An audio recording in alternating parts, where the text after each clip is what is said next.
Mabuhay ang Pilipinas! Ferdinand Bongbong Marcos Jr. is officially proclaimed as the Philippine President-elect.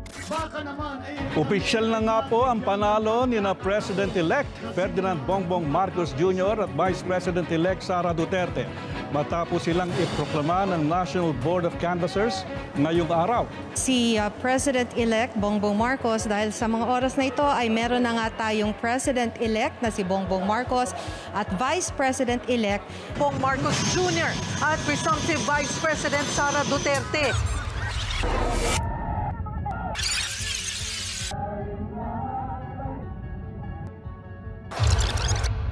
Have you ever imagined having another Ferdinand Marcos as president? I had never ever in my wildest dreams imagined another Marcos ascending to Malacanang. Never.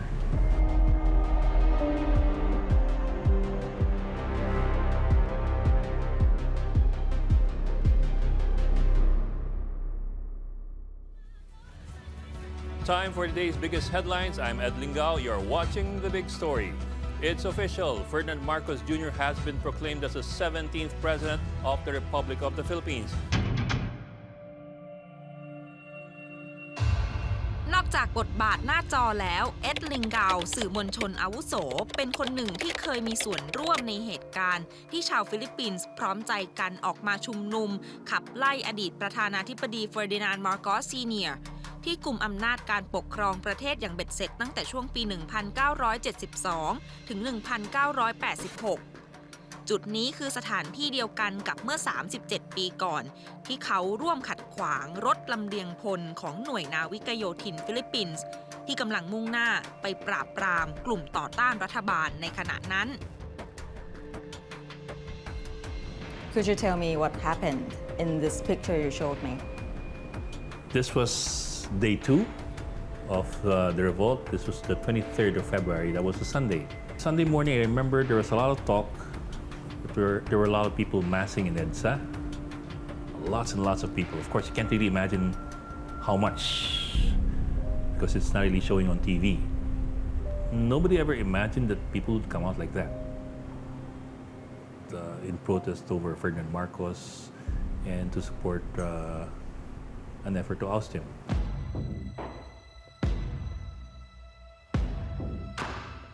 My friend and I, we walked down EDSA until we got to this corner here, the corner of EDSA and Ortigas. There was a convoy of military armored personnel carriers. These were these huge 36-ton landing vehicle tracked LVT-5s. And the Marines were arguing and trying to tell the people to disperse, to move away because they wanted to move forward. These were government forces. They wanted to go to Aguinaldo to attack. แต่ผู้คนในบริเวณนั้นพร้อมใจกันยืนหยัดขัดขวางรถลำเลียงพลเพื่อป้องกันเหตุนองเลือดจากการปะทะ People just started saying, "Don't let them through. Don't let them through." Kneel. Kneel? Kneel. So we knelt. Nobody told us to, but it was like a general agreement among us that nobody passes through us. And then suddenly, the amphibians' engines started. These are big diesel engines, so when they started, there's a deep rumble. At one point, the driver of the vehicle tried to scare us away by, moving, jerking the vehicle forward. They started trying to jerk forward to scare us away, and people stumbled and fell back. Fell back, but they did not. I mean, they fell back on their butts, but they did not fall back or fall away. So we stayed. We never expected the tank to stop. ในที่สุดหน่วยทหารฝ่ายรัฐบาลก็ล้มเลิกความพยายามเพราะการรวมพลังของผู้คนที่พร้อมใจกันคุกเข่าลงขวางรถลำเลียงพลในวันนั้น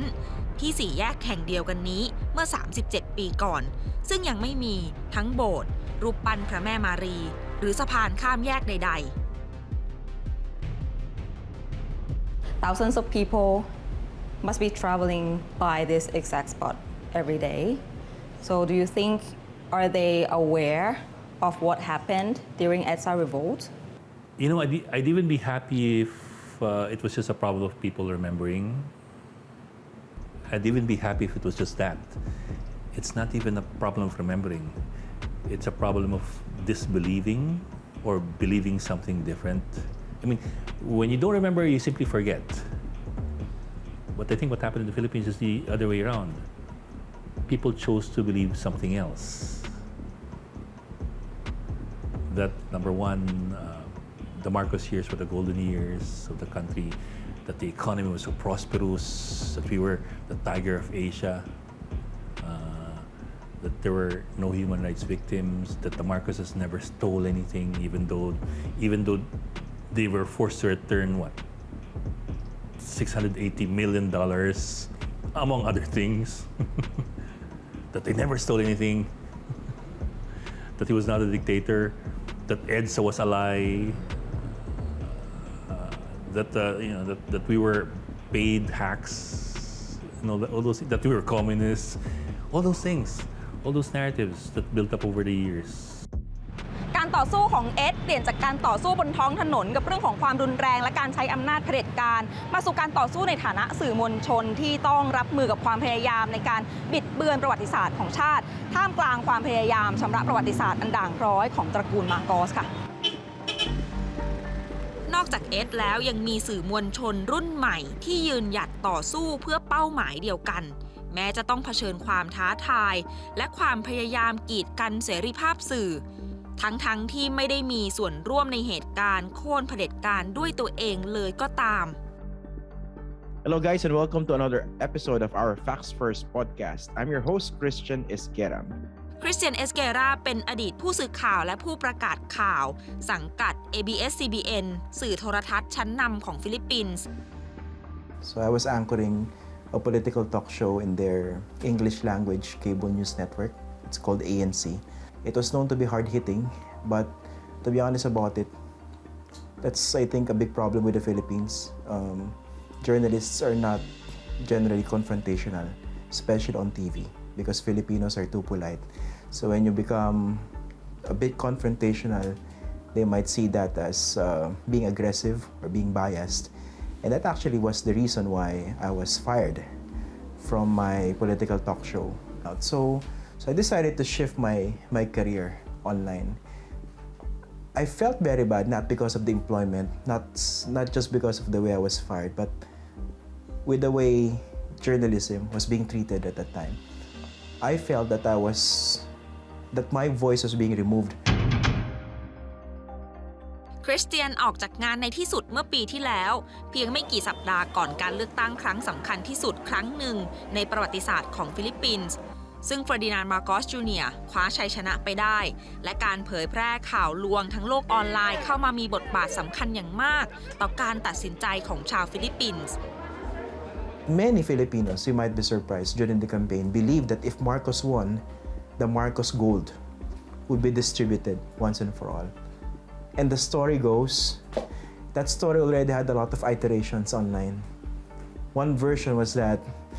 Marcos was already rich,wealthy even before he became president. That the Swiss bank deposits were opened not in 1967, as what the court documents showed, but in 1963. Marcos became president in 1965. So that crucial 2-year gap between 63 and 65 could already be used to controvert the claim or the reality that the Marcos has actually opened the Swiss bank deposits after he became president. But by saying, using fake information, that they opened it before, that would suggest that they were already rich, even before he became president. การปรับเปลี่ยนเรื่องราวในอดีตให้กลายเป็นกลยุทธ์หาเสียงและเขียนประวัติศาสตร์ขึ้นใหม่ช่วยพลิกให้ตระกูลมาโกสกลับมามีความชอบธรรมในการบริหารประเทศผ่านการกวาดคะแนนเสียงถล่มทลายในการเลือกตั้งปีที่แล้วได้สำเร็จและนำพาชายที่ชื่อเฟอร์ดินานด์ มาโกสสู่บัลลังก์ประธานาธิบดีได้อีกครั้ง จากนี้คำถามต่อไปคงหนีไม่พ้นว่าฟิลิปปินส์จะรักษาประวัติศาสตร์ ฉบับที่เป็นข้อเท็จจริง เอาไว้ได้ตลอดรอดฝั่งหรือไม่